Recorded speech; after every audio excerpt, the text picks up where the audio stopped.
আজ বিকেলে বানাচ্ছি মুড়ি মাখা, তাই ভাবলাম আপনাদের সঙ্গে একটু শেয়ার করে নিই। তাই দেখুন, একটা বাটিতে নিয়ে নিয়েছি পরিমাণ মতো মুড়ি, আর সাথে দিয়ে দেবো আলু ছোলা সেদ্ধ। এটা আমি লবণ দিয়ে সিদ্ধ করে নিয়েছি।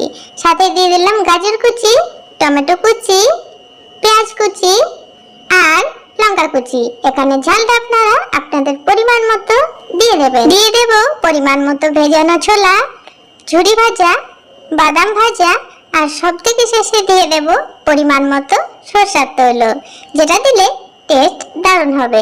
আপনাদের কাছে যদি আচারের তেল থাকে সেটাই দিয়ে দেবেন। এরপর ঝাঁকানাকা করে খুব ভালোভাবে মিশিয়ে নেব।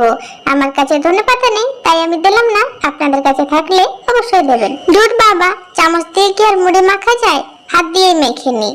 বন্ধুরা, আপনারা কে কে মুড়ি মাখা খেতে ভালোবাসেন? যদি ভালোবাসেন একটা লাইক দিয়ে চ্যানেলটি সাবস্ক্রাইব করে দিন।